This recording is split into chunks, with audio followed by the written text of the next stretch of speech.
ಮೊದಲನೇ ಬಾರಿಗೆ ಹಾಸನ ಜಿಲ್ಲಾ ಸಚಿವರಾದ ಮೇಲೆ ಪ್ರಥಮ ಬಾರಿಗೆ ಭೇಟಿಯನ್ನು ಕೊಡ್ತಕ್ಕಂಥ ಸಂದರ್ಭ ಇವತ್ತು ನಮಗೆ ಅನಿವಾರ್ಯವಾಗಿ ಏನು ಬರದ ಛಾಯೆ ಕರ್ನಾಟಕ ರಾಜ್ಯದಲ್ಲಿ ಮೂಡಿದೆ.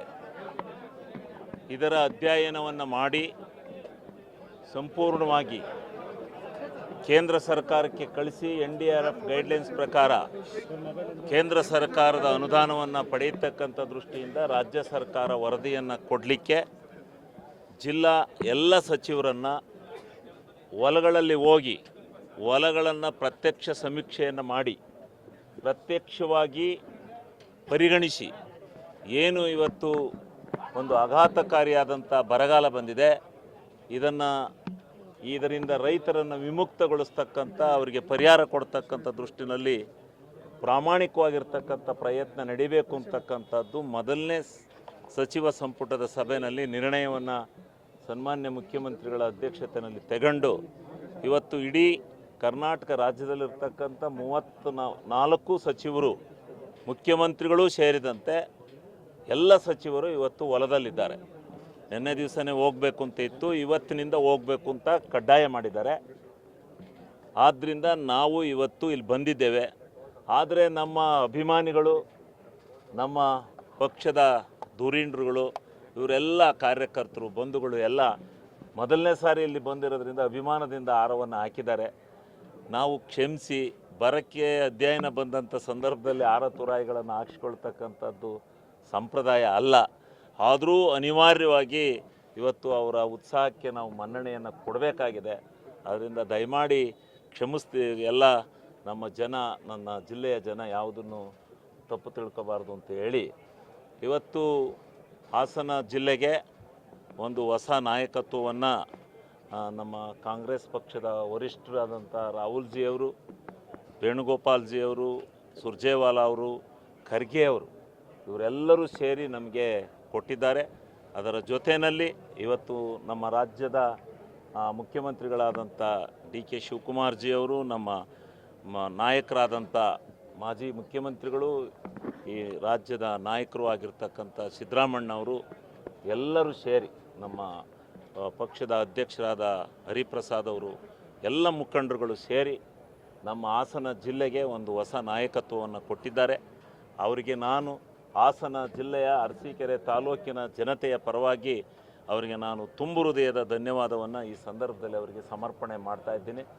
ಮತ್ತು ನಾನು ಹಾಸನ ಜಿಲ್ಲೆಗೆ ಪ್ರಥಮ ಬಾರಿಗೆ ಸಚಿವನಾಗಿ ಇಲ್ಲಿಗೆ ಬಂದು ನಿಂತಿರೋದ್ರಿಂದ ನನಗೆ 4 ಸಾರಿ ಮತವನ್ನು ಕೊಟ್ಟು ನನ್ನನ್ನು ಆರಿಸಿ ಕಳಿಸಿ ನನಗೆ ಒಂದು ನಿರಂತರವಾಗಿರ್ತಕ್ಕಂಥ ರಾಜಕೀಯ ಶಕ್ತಿಯನ್ನು ತುಂಬಿರ್ತಕ್ಕಂಥ ನನ್ನ ಅರಸೀಕೆರೆ ಕ್ಷೇತ್ರದ ಜನತೆಗೆ ನಾನು ತುಂಬು ಹೃದಯದ ಧನ್ಯವಾದವನ್ನು ಮೊದಲು ಸಮರ್ಪಣೆ ಮಾಡಿ, ತದನಂತರ ನನ್ನ ಹಾಸನ ಜಿಲ್ಲೆಯ ಜನತೆ ನನಗೇನು ಆಶೀರ್ವಾದ ಮಾಡಿದ್ದಾರೆ, ಅವರಿಗೆ ಹಾಸನ ಜಿಲ್ಲೆಯ ಜನತೆಗೂ ಸತ್ಯ ನಾನು ತುಂಬು ಹೃದಯದ ಧನ್ಯವಾದವನ್ನು ಸಮರ್ಪಣೆ ಮಾಡಿ, ಹಾಸನ ಜಿಲ್ಲೆಯ ರಾಜಕಾರಣ ಭಾರತ ದೇಶದ ಇತಿಹಾಸದಲ್ಲಿರ್ತಕ್ಕಂಥದ್ದು.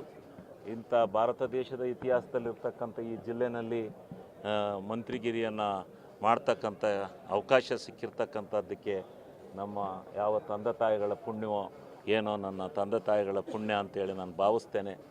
ಅಂಥ ಎಲ್ಲರ ಆಶೀರ್ವಾದದಿಂದ, ನನ್ನ ಜನತೆಯ ಆಶೀರ್ವಾದದಿಂದ ಸಿಕ್ಕಿರ್ತಕ್ಕಂಥ ಈ ಒಂದು ಪವಿತ್ರವಾದಂಥ ಕೆಲಸವನ್ನು ನಾನು ಪ್ರಾಮಾಣಿಕವಾಗಿ ಅರ್ಥಪೂರ್ಣವಾಗಿ ನಿರ್ವಹಿಸ್ತೇನೆ. ನನ್ನೆಲ್ಲ ಜೊತೆಯಲ್ಲಿ ನನ್ನ ಜೊತೆಗೆ ಸಹಪಾಠಿಯಾಗಿ ನನ್ನ ಲೋಕಸಭಾ ಸದಸ್ಯರಾದಂಥ ಯುವ ನಾಯಕರು ಆಗಿರ್ತಕ್ಕಂಥ ಶ್ರೇಯಸ್ ಪಟೇಲ್ರವರು, ನಮ್ಮೆಲ್ಲ ಮುಖಂಡರುಗಳಿದ್ದಾರೆ. ನಮ್ಮ ಜಿಲ್ಲೆಯ ಎಲ್ಲ ಜನಪ್ರತಿನಿಧಿಗಳು, ನಮ್ಮ ಜಿಲ್ಲೆಯ ಎಲ್ಲ ಶಾಸಕರು, ಪಕ್ಷ ಯಾವುದೇ ಇರಲಿ, ನಾವೆಲ್ಲ ಒಟ್ಟಿಗೆ ಸೇರಿ ಈ ಜಿಲ್ಲೆಯನ್ನು ಅಭಿವೃದ್ಧಿಪಡಿಸ್ತಕ್ಕಂಥ ಕೆಲಸವನ್ನು ನಾವು ಪ್ರಾಮಾಣಿಕವಾಗಿ ಮಾಡಬೇಕಾಗಿದೆ. ಅನೇಕ ಜ್ವಲಂತ ಸಮಸ್ಯೆಗಳು ನಮ್ಮ ಮುಂದೆ ಇದ್ದಾವೆ. ಈ ಸಮಸ್ಯೆಗಳನ್ನು ಕೇಂದ್ರ ಮತ್ತು ರಾಜ್ಯ ಸರ್ಕಾರಗಳ ಒಕ್ಕೂಟದಿಂದ ನೆರವೇರಿಸಬೇಕಾದಂಥವು ಕೆಲವಿದ್ದಾವೆ. ಅದನ್ನು ಜನತೆಯ ಮುಂದೆ ಬಿಚ್ಚಿಡಬೇಕಾದಂಥ ವ್ಯವಸ್ಥೆನೂ ಕೂಡ ಇದೆ. ಆದ್ದರಿಂದ ನಾವು ಇವತ್ತು ಈ ಸಮಸ್ಯೆಗಳನ್ನು ಬಗೆಹರಿಸ್ತಕ್ಕಂಥ ದೃಷ್ಟಿನಲ್ಲಿ ನಾವು ಹೋರಾಟವನ್ನು ಮಾಡೋಣ. ಪಕ್ಷ ಭೇದವನ್ನು ಮರೆತು ನಾವೆಲ್ಲ ಒಂದಾಗಿ ಈ ನಮ್ಮ ಹಾಸನ ಜಿಲ್ಲೆಯನ್ನು ಪ್ರಗತಿ ಪಥದತ್ತ ಕೊಂಡೊಯ್ಯೋಣ ಅಂತಕ್ಕಂಥ ಆಶಯವನ್ನು ಈ ಸಂದರ್ಭದಲ್ಲಿ ನಾನು ವ್ಯಕ್ತ ಮಾಡ್ತಾ, ಈ ಸಂದರ್ಭದಲ್ಲಿ ನನಗೆ ನಾನು ಇವಾಗ ಹಳ್ಳಿ ಮೇಲೆ ಹೋಗ್ತಾಯಿದ್ದೆ. ಚನ್ನರಾಯಪಟ್ಟಣ, ಹೊಳೆನರಸೀಪುರ, ಅರಕಲಗೂಡು 3 ಕ್ಷೇತ್ರವನ್ನು ಇವತ್ತು ಮುಗಿಸ್ತೇವೆ. ನಾಳೆ ಹಾಸನ ಆ ಕಡೆ ಎಲ್ಲ ಹೋಗ್ತೀವಿ, ಹಾಸನ, ಬೇಲೂರು ಎಲ್ಲ ಹೋಗ್ತೀವಿ. ಮುಗಿಸಿ ಸಂಪೂರ್ಣವಾಗಿ ವರದಿಯನ್ನು ತೆಗೆದುಕೊಂಡು ಹೋಗಿ ಕೊಡ್ತೀವಿ. ನಾಳೆ ಈ ಬರದ ಬಗ್ಗೆ, ಈ ಬರದಲ್ಲಿ ಇನ್ಶೂರೆನ್ಸ್ ಯಾವ ರೀತಿ ಇದೆ ಅದೆಲ್ಲವನ್ನು ನಿಮಗೆ ಸವಿಸ್ತಾರವಾಗಿ ಹೇಳ್ತೇನೆ. ನಾನು ಭಾಳ ಸಾರಿ ವಿಧಾನಸಭೆಯಲ್ಲಿ ಈ ರೈತರ ಪರವಾಗಿ ಹೋರಾಟವನ್ನು ಮಾಡಿರ್ತಕ್ಕಂಥ ಸಂದರ್ಭದಲ್ಲಿ ಅದಕ್ಕೆ ಫಲ ಸಿಕ್ಕಿಲ್ಲ. ಆದ್ದರಿಂದ ಇವತ್ತು ರೈತರು ಸಂಕಷ್ಟದಲ್ಲಿದ್ದಾರೆ. ಅದರ ಬಗ್ಗೆ ವಿವರವಾಗಿರ್ತಕ್ಕಂಥ ಮಾಹಿತಿಯನ್ನು ತಮ್ಮ ಜೊತೆ ಹಂಚ್ಕೊಂಡು ಈಗ ರೈತರಿಗೆ ಬಂದಿರತಕ್ಕಂಥ ಸಂಕಷ್ಟಕ್ಕೆ ಪರಿಹಾರವನ್ನು, ಪೂರ್ಣ ಪ್ರಮಾಣದಲ್ಲಿ ಪರಿಹಾರ ಕೊಡೋಕ್ಕಾಗದೇ ಇದ್ರೂ ಕೆಲವಷ್ಟು ಪರಿಹಾರವನ್ನು ಕೊಡಿಸ್ತಕ್ಕಂಥ ನಿಟ್ಟಿನಲ್ಲಿ ಪ್ರಾಮಾಣಿಕವಾಗಿರ್ತಕ್ಕಂಥ ಹೋರಾಟವನ್ನು ನಾನು ಯಾವ ಪೋರ್ಟ್ಫೋಲಿಯೋ ಬೇಡಿಕೆನೂ ನಾನು ಇಟ್ಟಿಲ್ಲ. ಯಾವುದನ್ನು ಕೊಡ್ತಾರೆ ಅದನ್ನು ನಿಭಾಯಿಸೋದು, ನಿರೀಕ್ಷೆ ಏನಿರಲ್ಲ. ಅವರು ಯಾರು, ಅದು ಮುಖ್ಯಮಂತ್ರಿಗಳ ಪರಮಾಧಿಕಾರ. ಆನೆ ಸಮಸ್ಯೆ ಭಾಳ ವರ್ಷಗಳಿಂದ ಇರ್ತಕ್ಕಂಥ ಒಂದು ಜೀವಂತವಾದಂಥ ಸಮಸ್ಯೆಯಾಗಿದೆ. ಇದನ್ನು ಬಗೆಹರಿಸ್ತಕ್ಕಂಥ ನಿಟ್ಟಿನಲ್ಲಿ ರಾಜ್ಯ ಸರ್ಕಾರನೂ ಕೈ ಜೋಡಿಸ್ಬೇಕು, ಕೇಂದ್ರ ಸರ್ಕಾರನೂ ಕೈ ಜೋಡಿಸಿ ಒಂದು ಉತ್ತಮವಾಗಿರ್ತಕ್ಕಂಥ ಕ್ರಿಯಾ ಯೋಜನೆಯನ್ನು ತಯಾರು ಮಾಡಿ, ಒಂದು ಉತ್ತಮವಾಗಿರ್ತಕ್ಕಂಥ ಒಂದು ಯಾವುದೇ ಕಾರಣದಿಂದಲೂ ಅದಕ್ಕೆ ಅಡ್ಡ ಬರದ ರೀತಿಯಲ್ಲಿ ಮತ್ತೆ ಯಾವೊಬ್ಬ ರೈತನು ಇದಕ್ಕೆ ತುತ್ತಾಗಬಾರ್ದು, ಸಾಯಬಾರ್ದು, ಮರಣ ಹೊಂದಬಾರ್ದು, ಆ ರೀತಿ ನೋಡ್ಕೊಳ್ತಕ್ಕಂಥದ್ದು ಸರ್ಕಾರದ ಎಲ್ಲ ಜನಪ್ರತಿನಿಧಿಗಳ ಜವಾಬ್ದಾರಿ ಇದೆ. ಅದಕ್ಕೆ ಮುಂದಿನ ದಿವಸದಲ್ಲಿ ಒಂದು ಹೋರಾಟವನ್ನು ನಡೆಸೋಣ. ಈಗ ಅದೆಲ್ಲನೂ ಇದು ನಾನು ಬಂದಿರೋದು ಬರದ ಬಗ್ಗೆ. ಈಗ ಬರದಾಗಿ ನಾಳೆ ಏನೇನು ಕನಸಿಟ್ಕೊಂಡಿದ್ದೀನಿ, ನಂದೇನು ಅನ್ನೋದನ್ನು ಪೂರ್ಣ ನಿಮ್ಮ ಜೊತೆ ಸಮಾಧಾನ ಇರೋಕ್ಕಲ್ಲ ಮನುಷ್ಯನಿಗೆ. ಜೀವನದಲ್ಲಿ ಗುರಿ ಮುಟ್ಟಬೇಕು ಅನ್ನೋದು ಇರುತ್ತೆ, ಆದರೆ ಈ ಗುರಿ ತಲುಪಿದೆ. ಆದರೆ ಜನತೆಯ ವಿಶ್ವಾಸ ಉಳಿಸ್ಕೊಳ್ಳೋದು ಭಾಳ ಮುಖ್ಯ ಇದೆ. ನನಗೇನು ತಲುಪೋದ್ರಲ್ಲಿ ನಾನು ಯಾವುದನ್ನು ಪ್ರಯತ್ನ ಅದಲ್ಲ. ಅದು ಆಕಸ್ಮಿಕವಾಗೇ ರಾಜಕಾರಣದಲ್ಲಿ ಹಾಸನ ಜಿಲ್ಲೆಯ ಒಂದು ಇದಕ್ಕೆ ಕೊಡಬೇಕು ಅಂತಕ್ಕಂಥದ್ದು ಹೈಕಮಾಂಡ್ನವರು ತೀರ್ಮಾನ ಮಾಡಿದ್ದಾರೆ. ನಮ್ಮ ನಾಯಕರುಗಳು ತೀರ್ಮಾನ ಮಾಡಿ ಕೊಡಿಸಿ. ಹೌದು, ನನ್ನನ್ನು ಕಾಂಗ್ರೆಸ್ ಪಕ್ಷಕ್ಕೆ ಕರ್ಕೊಂಡು ಹೋಗ್ಬೇಕಾದ್ರೆ ನನಗೆ ಸಿದ್ದರಾಮಣ್ಣ ಮತ್ತು ನಮ್ಮ ಡಿ.ಕೆ. ಶಿವಕುಮಾರ್ ಅವರು ಮತ್ತು ನಮ್ಮ ಸುರ್ಜೇವಾಲಾ ಅವರು 3 ಜನ ನನಗೆ ಮಾತು ಕೊಟ್ಟು ಕರ್ಕೊಂಡೋಗಿದ್ರು. ಆ ಮಾತನ್ನು ಕಳೆದ ಸಾರಿ ಕೊಡೋಕ್ಕಾಗಲಿಲ್ಲಪ್ಪ, ಈ ಸಾರಿ ಕೊಡ್ತೀವಿ ಅಂತ ಹೇಳಿದ್ರು. ಅದನ್ನು ಉಳಿಸ್ಕೊಂಡು ಅಲ್ಲ ಮಾಡಬೇಕು. ಇವತ್ತು ನಾಳೆ ಆಗುತ್ತೆ ನೋಡಿ. ಯಾವುದೇ ಮಂತ್ರಿಮಂಡಲವನ್ನು ವಿಸ್ತರಣೆ ಮಾಡಿದಾಗ್ಲೂ ಇದು ಸಹಜವಾಗಿ ಇರುತ್ತೆ. 20 ಸ್ಥಾನ ಇರ್ತವೆ. ಹಿಂದಂಗೆ ಜೆ.ಎಚ್. ಪಟೇಲ್ರ ಕಾಲದಲ್ಲಿ 64 ಜನ ಮಂತ್ರಿಗಳು ಮಾಡಿದರು. ಆಗ ಯಾರ್ದಿಲ್ಲ, ಇದ್ದರೆಲ್ಲ ಮಂತ್ರಿಗಳು.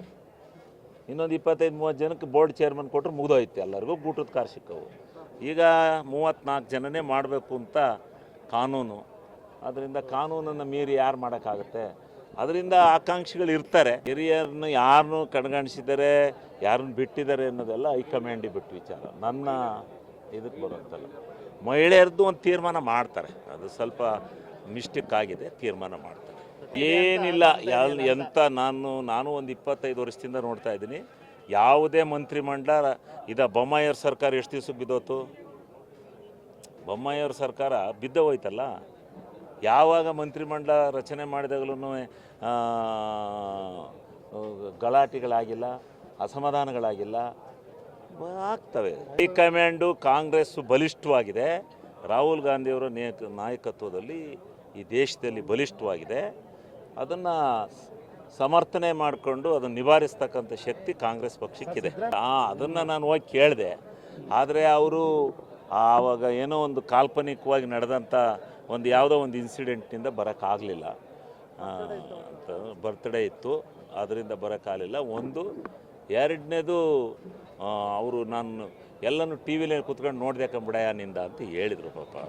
ಅಲ್ಲ, ಅವರ ಪಕ್ಷದ ಅಭಿಪ್ರಾಯವನ್ನು ಅವ್ರು ಮಾಡಿದ್ದಾರೆ. ಅವರ ಪಕ್ಷದ ಕೆಲಸವನ್ನು ಅವರು ಒಂದು ರಾಷ್ಟ್ರೀಯ ಪಕ್ಷ ಅವ್ರು ಮಾಡಬೇಕು, ಡ್ಯೂಟಿ ಮಾಡಿದ್ದಾರೆ. ಈಗ ನಾವು ಈ ರಾಜ್ಯದಲ್ಲಿ ಅಧಿಕಾರದಲ್ಲಿದ್ದೀವಿ. ನಮ್ಮ ಡ್ಯೂಟಿ ಅತಿ ಅವಶ್ಯಕ.